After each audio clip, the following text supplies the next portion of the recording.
शुभविवाह या मालिकेच्या येणाऱ्या भागामध्ये मालिकेमध्ये खूप मोठा रहस्य भेद होणार आहे। पौर्णिमाचं थोबाड फोडत आता भूमीने ऑफिसमधून पौर्णिमाची कायमची हक्कलपट्टी केलेली आहे आणि मूर्ख पौर्णिमाच्या एका चुकीमुळे रागिणीचं आणि पौर्णिमाचं असलेल्या खूप मोठ्या कारस्थानाचा रहस्यभेद होणार आहे। आणि या सगळ्यामध्ये CCTV फुटेजमध्ये खूप मोठी घटना कॅप्चर होत आता एक जबरदस्त खुलासा होणार आहे। आणि या सगळ्यामध्ये रघु काकांकडे असलेल्या माहितीचा अगदी जबरदस्त पुरावा समोर येत इकडे आता रागिणी आणि पौर्णिमा या दोघींनी केलेली कारस्थानं भूमीसमोर अचूक येत असतानाच आता आकाशसाठी कोणतीही रिस्क न घेणारी भूमी सगळ्यांच्या समोर पौर्णिमाचं थोबाड फोडत ऑफिसच्या स्टाफ समोर पौर्णिमाची हक्कलपट्टी करत रागिणीला जाब विचारणार आहे। इकडे रघु काका आकाशला भेटतात, त्यामुळे आकाशला आधी खूप तो पॅनिक झालेला असतो। लाईट गेली असल्यामुळे आकाशला समोरचं काही दिसत नसतं। त्यातच पॅनिक झालेला आकाश आधी रघु काकांना ओळखत नाही आणि मग रघु काका आहेत समजल्यावरती आणि घरातल्या लोकांनी रघु काकाला हकललं आहे, त्यामुळे आता आकाश म्हणतो रघु काका तू लप। मग रघु लपून राहतो आणि आकाश कुणालाच काही सांगत नाही आणि म्हणतो रघु काका तू काळजी करू नकोस, मी कुणालाही काहीही बोलणार नाही, तू फक्त एक गोष्ट लक्षात ठेव, तू इथे गुपचूप आवाज न करता थांब। रघु म्हणतो खरंच आकाश बाबा मला तुमच्याशी खूप बोलायचं आहे, पण ना घरच्यांच्या समोर नाही, आपण ना बोलूया सावकाश, असं म्हणत रघु आता एका बाजूला लपून राहतो। इकडे रागिणीला वाटत असतं की वरती रघु गेलेला आहे, आता रघु पकडला जाईल किंवा तो पळून जाण्यामध्ये यशस्वी झाला तरी घरच्यांना सगळ्यांना कळेल की रघु इथे आला होता, म्हणजे रघु आकाशला त्रास देण्यासाठी आला होता आणि परत एकदा आपण जो कट रचलाय तो यशस्वी होईल आणि रघु काकांवरती संशय येईल। पण घडलेलं वेगळंच असतं। आता रागिणी आणि पौर्णिमा खाली वाट पाहत असतात की चला रघु पकडला जाईल, रघु पकडला जाईल आणि आपल्याला परत ब्लेम करता येईल की हो रघु पकडला गेला कारण रघुच्या मनात काळबेरं होतं आणि म्हणूनच रघुने हे सगळं केलं होतं। पण घडतं मात्र उलटं, वरून काही आवाज येत नाही म्हटल्यावरती रागिणी म्हणते काय झालं? आकाश म्हणतो काही नाही, मला न अंधार वाटला ना म्हणून मला थोडीशी भीती वाटली, असं म्हणत आकाश आता रघु काकांचं सगळं सत्य लपवून ठेवतो। रागिणी विचार करते ह्या वेड्याला एवढी अक्कल कुठून आली, म्हणजे रघुला वाचवण्यासाठी हा आता खोटं पण बोलायला लागला। रागिणीला थोडंसं आश्चर्यच वाटतं। रागिणी म्हणते अरे मग तू एवढा मोठ्याने ओरडत का होतास, काहीतरी तर घडलं असेलच ना? यावरती आकाश म्हणतो नाही यात तू काहीच घडलं नाही, मला लाईट गेल्यामुळे जराशी भीती वाटली आणि म्हणूनच मी ओरडलो। रागिणी विचार करते हा तर पक्का डॅमरटच आहे। इकडे भूमीला आकाशने सांगितलेलं असतं की रघु काका आला होता पण मी रघु काकाला लपवलं। आता भूमी रघु काकांना रूममध्ये ठेवून सगळ्यांना बाहेर काढून खाली आणते, कारण रघु काकांकडे भूमीला सगळं सत्य जाणून घ्यायचं असतं। असे काय बातमी आहे की रघु काका इतक्या रात्रीचे येऊन आता आपल्याला सांगू इच्छित आहेत। तोपर्यंत राजा काका म्हणतात मला असं वाटतंय काही नाही, आकाश थोडासा लाईट गेल्यामुळे पॅनिक झाला। याच्यावरती रागिणी म्हणते आपण रूममध्ये जाऊन बघूया का? आता मात्र भूमी सांगते नाही त्याची काही गरज नाहीये, आम्ही रूममधूनच खाली आलो, रूममध्ये काही नाहीये। आता मात्र रागिणीला डाऊट येतो की ही भूमी आपल्यापासून काहीतरी लपवती आहे। आता मात्र त्या रात्री रघु काकांची भेट काही होऊ शकत नाही, कारण भूमी आणि आकाश रघु काकांना गुपचूप मार्गाने पळून जायला सांगून दुसऱ्या दिवशी भेटण्यासाठी आता ऑफिसच्या बाहेर बोलवतात।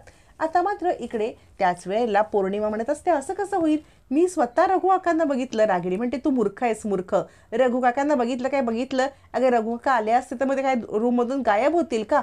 याच्यावरती पौर्णिमा म्हणते नाही पण मला असं वाटतंय की काहीतरी काळबेरं आहे, मी स्वतःच्या डोळ्यांनी पाहिलेलं आहे। रागिणी म्हणते मूर्ख आहेस, दरवेळेला तुझ्यामुळे मी तोंड घशी पडते, मला मारे वाटलं होतं की रघुला आयते पकडेन आणि त्याच्यावरती आपल्याला मस्तपैकी आरोप करता येईल, पण तुझ्यामुळे तुझ्या मूर्खपणामुळे माझा डाव फेल गेलेला आहे, असं म्हणत रागिणी चिडलेली असते आणि पौर्णिमाला दोष देत असते। पौर्णिमा मात्र सांगते हे बघा तुम्ही माझ्यावरती जबाबदारी सोपवली, ती जबाबदारी मी पूर्ण पार करणार आहे। याच्यावरती रागिणी म्हणते जबाबदारी आता एकच आहे, ते म्हणजे आकाशला त्या गोळ्या चालू करणं, काहीही करून तुला आकाशला त्या गोळ्या द्याव्याच लागतील, नाहीतर त्या अँटीडोटचा फायदा होऊन आकाश बरा होईल। पौर्णिमा म्हणते हे काम मी अचूक करणार, भूमिताईंची असिस्टंट आहे ना मी ऑफिसमध्ये, आता हे काम कसं करते ते तुम्ही बघा। आणि पौर्णिमा आता आकाशला गोळ्या देण्यासाठी ऑफिसमध्ये भूमीची असिस्टंट बनलेली असते, जेणेकरून गोळ्या देऊन आकाशची तब्येत तशीच बिघडवून ठेवायची। आता मात्र इकडे रागिणी आणि पौर्णिमाची कारस्थानं सुरू असतात. पौर्णिमा त्या गोळ्या आपल्या पर्समध्ये ठेवते आणि इथेच पौर्णिमा चुकते. पर्समधल्या गोळ्या घेऊन पौर्णिमा ऑफिसमध्ये येते. इकडे ऑफिसमध्ये मात्र आकाश आणि भूमी रघुकाकांची वाट पाहत असतात. रघुकाकांना भेटण्यासाठी आकाश भूमी उत्सुक असतात. त्यावेळेला आकाश म्हणतो, ए सायकल राणी, रघुकाका अजून का नाही आला? यावरती भूमी म्हणते, आपण ना रघुकाकांची भेट घेऊया, तू काळजी करू नकोस. तोपर्यंत इकडे आता पौर्णिमा आलेली असते आणि भूमीच्या असिस्टंट म्हणून ती काम करणार असते. ती सांगत असते की भूमिताईची मी असिस्टंट म्हणून काम करेल, पण भूमिताईने माझ्यावरती विश्वास दाखवला पाहिजे, नाहीतर दरवेळेला ही मला घालून पाडून बोलणार. राजा का म्हणतात, हे बघे पौर्णिमा, तुझं कामाला यायच्या आधीच ही नाटकं सुरू करू नकोस. रागिणी म्हणते, चला आत्तापासून पौर्णिमाने भूमीची असिस्टंट म्हणून काम स्वीकारलेलं आहे. आता तोपर्यंत भूमी आणि आकाश रघुकाकांना भेटायला जातात. रघुकाकांना भेटल्यावर ती भूमी म्हणते, रघुकाका तुम्हाला काय सांगायचं होतं? रघुकाका म्हणतात, हे बघा मालकीणबाई, मी खरंच गोळ्या दिलेल्या नाहीत. आता मी मला निर्दोष सिद्ध करण्याच्या पेक्षा जास्त महत्त्वाची गोष्ट तुम्हाला ही सांगतोय की तुम्ही निर्धास्त होऊ नका. आकाश बाबांना जर का गोळ्या मी देत नाहीये हे मला माहिती आहे, म्हणजे आकाश बाबांना दुसरं कुणीतरी गोळ्या देत, हे सत्य सांगायला मी तुम्हाला आलोय. तुम्ही माझ्यावरती विश्वास ठेवा, हे सत्य सांगायला आलेलो नाहीये. कारण आकाश बाबांची मला खूप काळजी वाटते. मी जर त्यांना गोळ्या देत नव्हतो तर त्यांना गोळ्या देणारी व्यक्ती अजूनही तुमच्या घरातच आहे. त्यामुळे तुम्ही त्याच्यावरती लक्ष ठेवा, नाहीतर तुम्ही बिनधास्त व्हाल की मी गोळ्या देत होतो आणि मी घराबाहेर पडलो. त्यामुळे मी तुम्हाला इतकंच सांगेन, आकाश बाबांची तब्येत सुधारायची असेल तर तुम्हाला माझ्यावरती विश्वास ठेवावाच लागेल. मी परत त्या घरात येणार नाही. मी नोकरीसाठी हे बोलतच नाहीये, मी फक्त आकाश बाबांच्या काळजीने बोलतोय. भूमी सांगते, रघुकाका तुमचं म्हणणं मला पटतंय, पण ही व्यक्ती कोण असू शकते? तुम्हाला काही आयडिया? याच्यावरती आता मात्र रघु थोडासा कचरतो. डायरेक्ट रागिणीचं नाव कसं घ्यायचं? रघु म्हणतो, मालकीणबाई तुम्ही सुज्ञ आहात, तुम्ही सगळं शोधून काढाल. आणि रघु तिकडून निघून जातो. भूमीला जे समजायचं ते समजतं की रघुकाकांनी हे नक्कीच केलेलं नाहीये, हे घरातलं दुसरंच कोणीतरी केलंय. तोपर्यंत आता इकडे आकाश सांगायला लागतो, मला ना पौर्णिमा वहिनीने काहीतरी खायला दिलं होतं. भूमी म्हणते, काय दिलं? पौर्णिमा म्हणते, हे बघ मी आत्ताच म्हटलं होतं की माझ्यावर तिचा विश्वास नाही आहे. काही नाही, टिफिन आणला होता त्यातलाच मी खाऊ आकाशला दिला. राजा काका म्हणतात, पण भूमीने सांगितले ना की आकाशचं खाणं पिणं त्याच्या गोळ्या वगैरे भूमीच बघेल.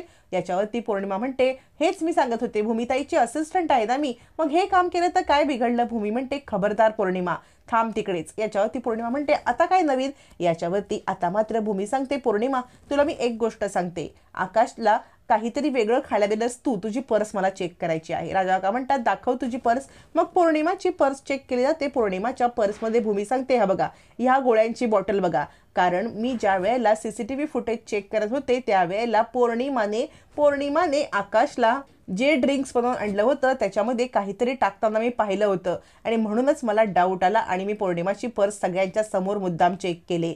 आता मात्र भूमीने पौर्णिमाची बरोबर पोलखोल केलेली असते.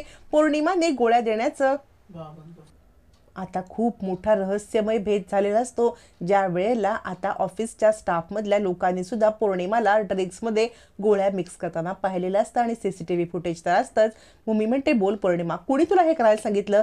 रागिणी रागारागात तिच्याकडे बघते. आता पौर्णिमा रागिणीचं नाव घेत रहस्यभेद करणार का, हे पाहणं रंजक ठरणार.